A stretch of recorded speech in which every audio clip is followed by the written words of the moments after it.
এটা কোন করা লাগা রাধে রাধে মা ରାଧେ ରାଧେ। କଣ ଆଜି ବହୁତ ଦିନ ପରେ ଆମେ ଆସିଲୁ ନା କଣ ଆଜି କଣ ମା ରୋଷେଇ କରୁଛନ୍ତି ବାସ୍ନାରେ ଯେ ମହକୁଛି ଘର।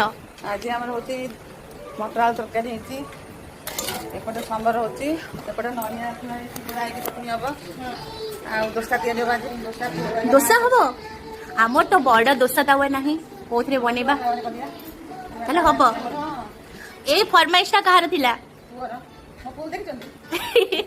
ପୁଅ ପୁଅ ମୋର ହେଲା ପୁଅ ହେଲା, ଇଏ ମୋର ସବୁ କିଛି ହେଲା। ଆରି ଫରମାଇଶ ଦୋସା କରୁଛି ଝିଅ। ମତେ କହୁଛନ୍ତି ପିଲାମାନେ ବୋଲଟେ ବୋଲ ଏଇ ଇଆଡେ ଏଇ ଆମର ଆମ ଘର ମଣି ବାଇ ଏଇଟା ଆମର ଯୋଉ ଦୋସାରେ ମସଲାଟା ପଡିବ ତାରି ଟପିଂ ରେଡି ହଉଛି।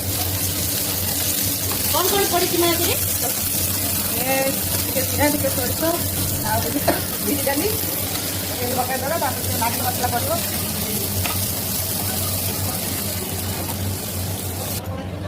ଏବେ ମା କଣ ହେଲା ତିଆରି?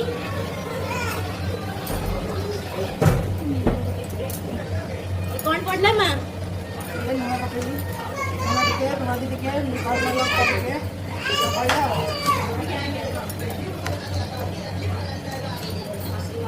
ମା ଆଜି ଯୁଦ୍ଧକାଳୀନ ସେଥିରେ ପରିଚାଳିଛନ୍ତି। ପୁଣି ମାନେ ଖରାପ ଭାବିବନି, ମୋର ଟିକେ ବାଁ ହାତରେ ଅଭ୍ୟାସ ଅଛି। ମାନେ ଖରାପ ପାଇଁ ଭାବିବେ ସେଇଟା ବାଇ ନେଚର ଲେଫ୍ଟ।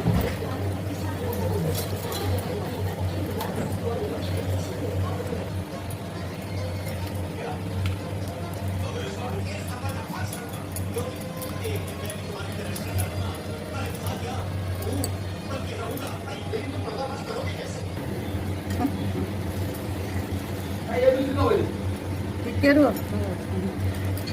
ଏଇ ଆମ ଦୋସା ରେଡି ପୁରା। ଆମର ଯୋଉ ପିଠାଟା ହେଇଛି କଣ ସବୁ ହେଇଛି ତା ବିଷୟରେ ସବୁ କୁହ।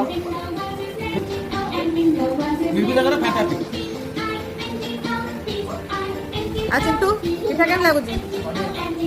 ଦୋସା ପ୍ରଥମ କରି ହେଇଛି, କେମିତି ହେଇଛି କହ? ଆଚ୍ଛା, ଏ ସମ୍ବରଟି କେମିତି ଲାଗୁଛି ତମକୁ? ସମ୍ବର ଭଳିଆ ଲାଗୁଛି, ବହୁତ ବଢିଆ, ବହୁତ ବଢ଼ିଆ। ଦୋକାନଠୁ ବି ବହୁତ ବଢିଆ ଲାଗୁଛି। ହଁ।